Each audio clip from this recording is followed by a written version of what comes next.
Hey ladies and gents, it's Sam back and we are doing the ELC Evan 90. This is the new Tier 8 French premium tank. So, 1955, the French decided they wanted an air transportable tank. So they started with the ELC program. A couple different companies were involved. AMX, of course, produced the ELC, AMX ELC. We have this in game. This was actually prototyped as well. And another company produced the ELC Evan 90. So there was a couple different versions of this.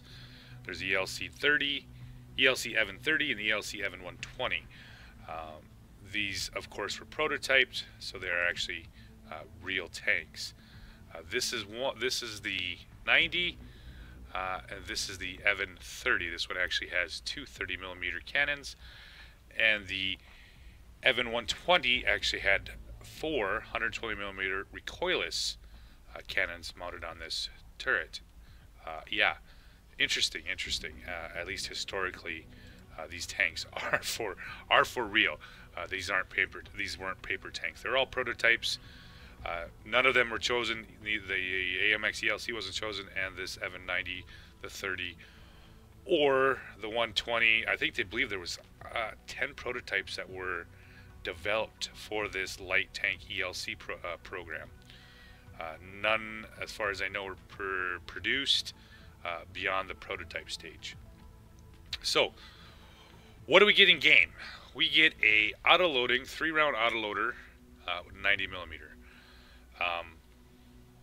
175 pen, 215 for its premium shell, 220 average damage.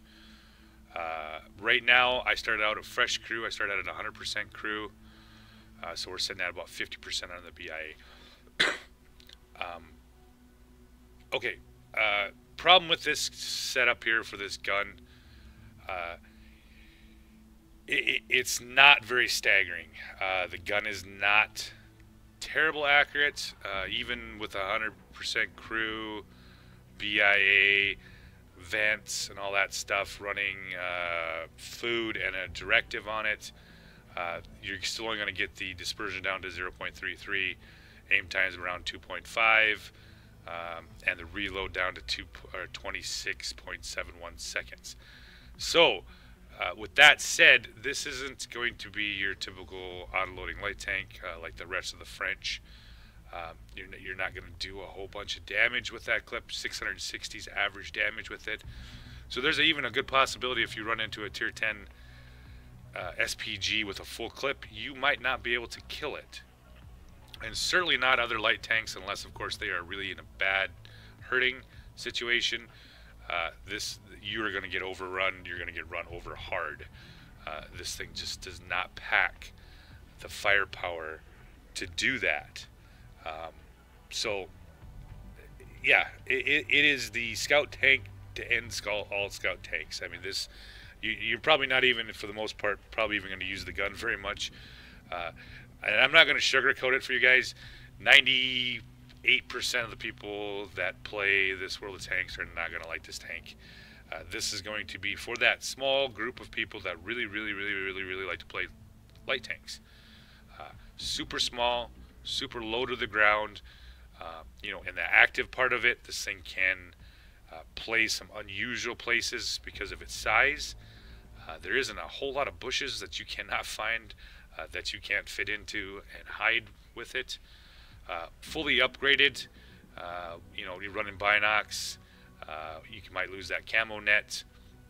Has insane camouflage. You can get the view range well up over 500 meters using the binocs, the recon, and situational awareness. So yeah, the crew definitely makes this tank. This is not going to be an easy tank to play unless you have a fairly well-trained crew. I'm just putting that out there right now. If you want to grind crews out with this thing, it's going to be difficult because this thing's not going to perform real well until you get, at least 3 skills on it, and then I think you're really going to see what this thing can possibly do. But up to that point, it's going to be a hard, difficult grind because it's just not over. It's just really underwhelming compared to the other premium light tanks at tier 8. So 220 average damage, 175 pen, 9 degrees gun depression, which is pretty decent considering how low it sits to the ground. You can make a lot of shit work. The reload time, like I said, the best you're going to get out of it is 26.71, I believe. Same way with aim time, the best you're going to get 2.5, and dispersion is 0.33. The absolute, I mean, we're talking 1,250 average damage. That is what you're going to get out of this thing, running premium consumables and directives. Extremely low. I mean, I think there's tier 3 tanks that have as good, if not better, average damage per minute than this thing. 900 hit points, hull armors. Yeah, just don't ever get shot. 15, 15, 10, 10, and 10. Paper mache. Weight-wise, not even 8 tons fully loaded.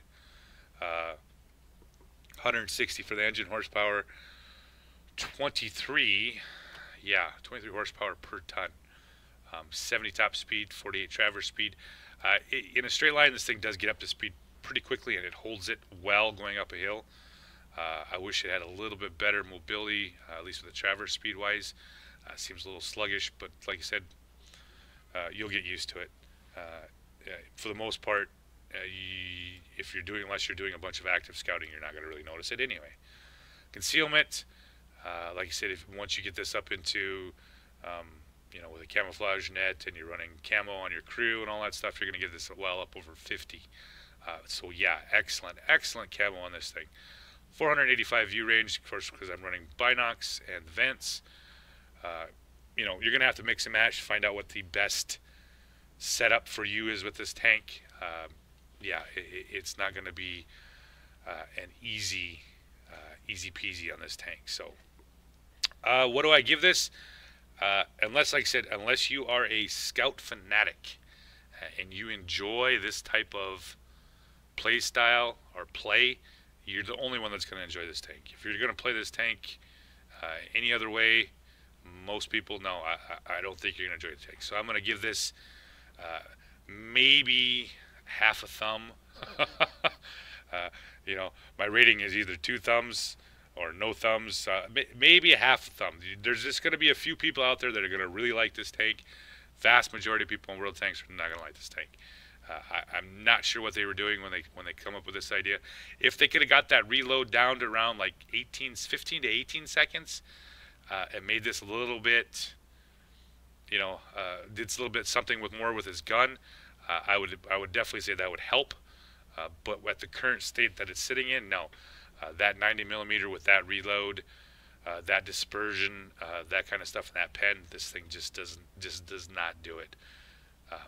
As a pure light tank, pure scout tank, yeah, you can make this thing work, and you'll see in the videos what I'm talking about. So, yeah, half a thumb. Maybe that's part of my new rating system. Yeah, half a thumb. So I'm going to bring up the video for you guys to see how this thing does in the actual battlefield. Hey ladies and gents, back with the Evan 90, playing on Westfield. So I got this thing, and you notice, Scratch, I think this thing's set up as almost purely passive scout. And which makes it a little bit interesting. So I'm running next here to the Batchat 12T, which of course is the tier 8 light tank in the tech tree. 70 kilometers an hour. It gets it up to, fairly quickly. It's glacially long reload on this thing at, with just 100% crew at around 28 seconds. It does climb hills fairly quickly. And you can notice, like I said, look at the size comparison thing. This thing is just absolutely tiny.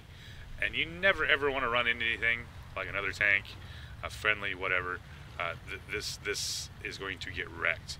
So pick up the Hawk 12 right off the bat. Try to get here in the bushes. I was going to try to help the Batchat 12T out here a little bit. And I decided, you know what? I'm not really interested in getting schmucked right off the bat. So move up here.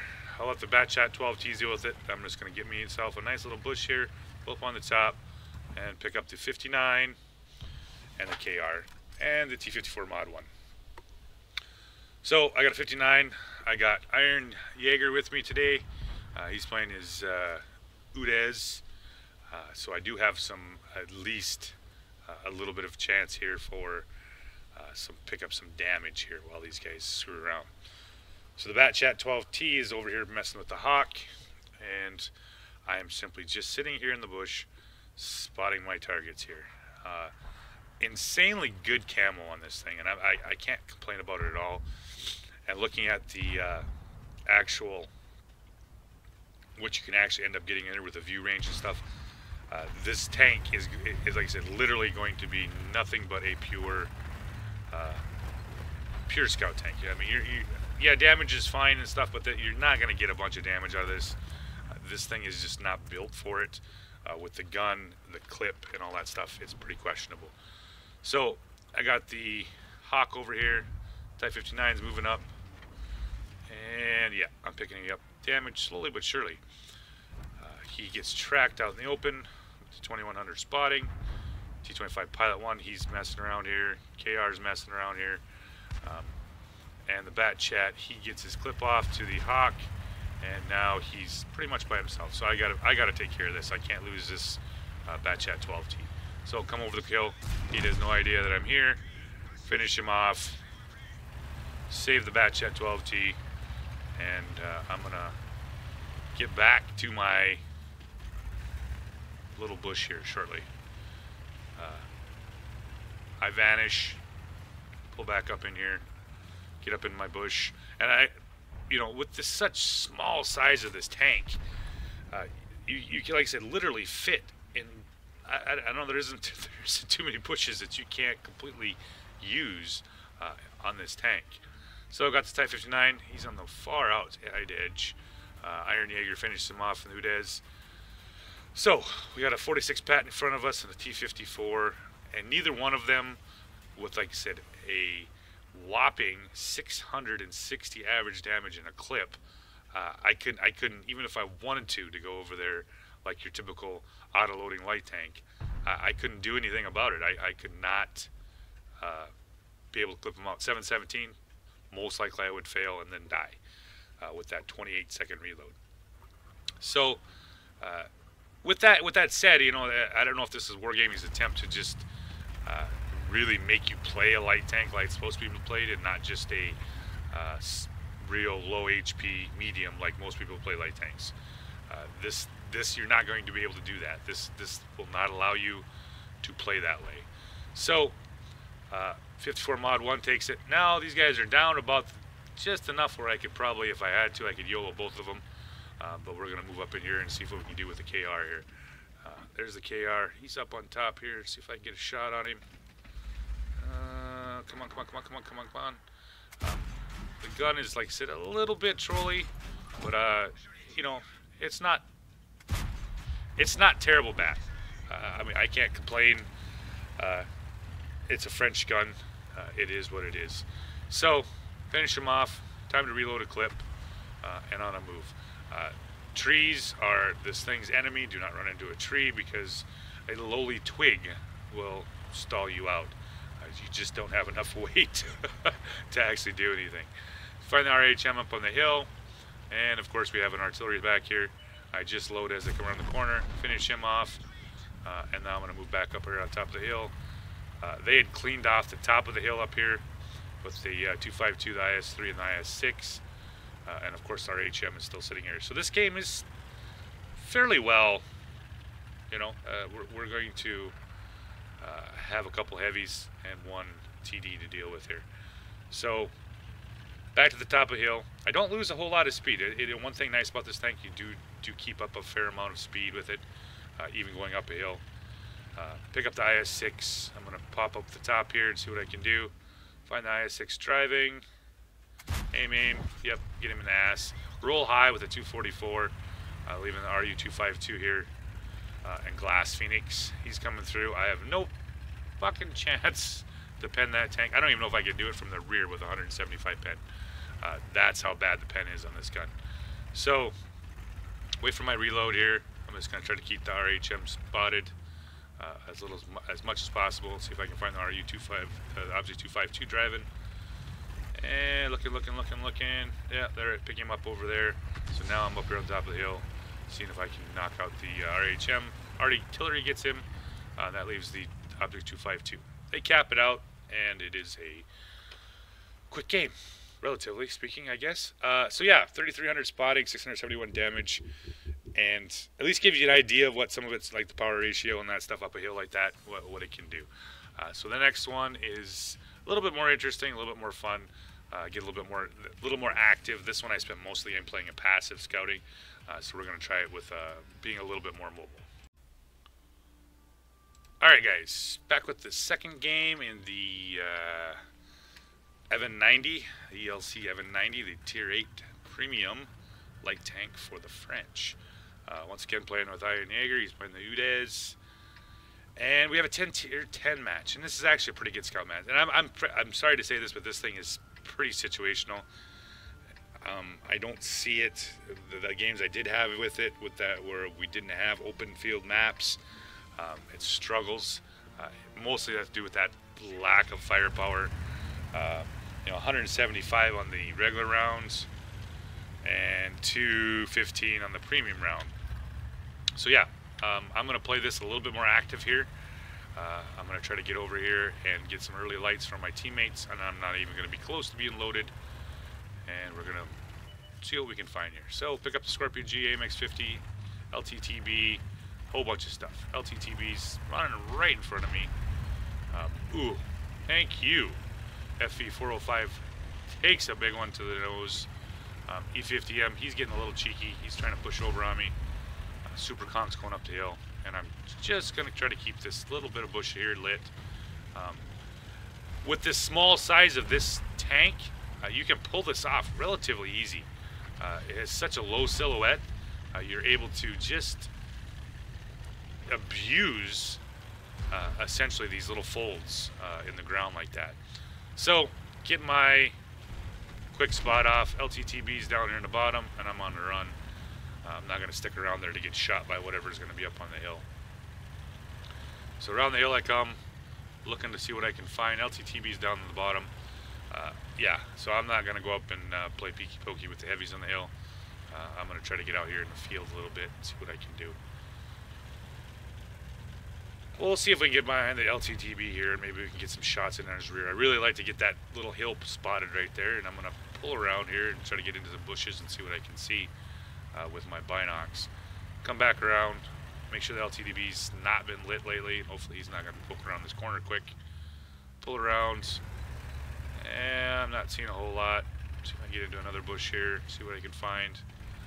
I was really hoping to get the LTTB coming back around the corner here. And I was able to do a little bit of damage to him, but it ain't going to work out. That's about the time I noticed the T-34-2 and the T-10 pushing the ML1. So yeah, I'm out of here. ML1's going to die to that relatively quickly, so I'm not going to hang out here. Back around, I'm going to go passive here and see what I can pick up with these two guys pulling in here. T-34-2, T-10, yeah. Pull up. Get myself in a bush here, and I'm just gonna try to keep that T10 and that T-34-2 lit for my two TDs that are sitting up here on the hill. Oh yeah, Batchat 12T off on the far side. I'll get a nice 384 damage assist to the T10. Yeah, finishes off the T10, the FV does, and now I have the T-34-2. So move over. Ooh, puts a nice 537 into the T-34-2. I'm going to wait for my artillery to reload, and we're going to see what we can do here. So I have a pretty good idea what his reload is, and wait a little bit here, try to make sure I don't get spotted by anything, and we're going to make a swing around to the backside. Artillery should be about ready to go with about 19 seconds left. So you know, that's one thing as light tank driver, make sure if you have an artillery piece that's actually paying attention to give him targets. So he's going to be reloaded here in about 4 or 5 seconds. So I'm going to pick up that T-34-2 quick and back, being mobile. Yep, there you go, Artie. I'm not even sure he actually even saw me. So, he's dead. Got about 4,500 damage right now. And I'm going to pull over here and see what I can see with this charioteer. There you are, buddy. Put a shell in the charioteer. Oh, I see you, buddy. Let's see if I can get a shell into him. I think I got spotted on that one. Yeah, so 3 tanks left. Nice 4,500 damage spotting game. You know, this tank does have the ability to be the passive or the aggressive scouting. With its small size and its speed, it can do it. Definitely. This thing is a pain in the ass to hit on the move. So yeah, it does have the ability to do that. Obviously, right now I'm playing mostly with this thing as a passive tank as much as possible. So I'm gonna see if I can pick up the T-54. There he is.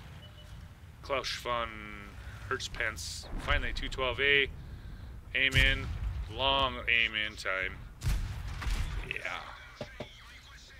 4,500 spotting. 643 damage. So, real quick little game. Like I said, if you're a pure scout driver and you love scout tanks, you're probably gonna like this tank. I mean, that's just it. 99% of the other players, 98% of the other players are not gonna like this tank. It is too skill-based, too skill-specific kind of tank to play like that. This isn't something you're gonna jump in, you know, and be like your typical auto-loading light tank, or where you have enough damage you can do, quicker reload, that kind of stuff. This just doesn't have it. I mean, you're talking 1,250 average damage a minute with its absolute best loadout that's running directives and food to get that. Otherwise, you're looking at less than 1,200, or right around 1,200 average damage a minute, which is ridiculously low. So this is, like I said, a pure scout tank. You can't get any. And I'm not sure if this was designed by Wargaming to be nothing more than just something to get lights with, because with the gun it has, it's just not going to do it. Of course, you know, there's always going to be good games. You're going to end up with, you know, 2,000, 3,000, 4,000 damage. That happens, but for the majority of people that are going to play in this tank, this is going to be an absolute pure scout tank. You might not probably even use your gun that whole month. I mean, we actually figured it out. If you could, even with the 3-round autoloader, and you put all 3 shells into, say, a tier 10 RD, there's a chance you might not be able to kill it with 1 clip. I mean that says something with the damage output of this machine. So if you buy it, hey, good luck. Try to put, like I said, Binox, camo net, use that ridiculous camo this thing has, and play it like that. But other than that, I'm not going to sugarcoat it. This is not something I would give a thumbs up on it. You know, it's just not worth the 30 some bucks. So thanks for watching, guys, and we'll be bringing some more stuff up a little bit later.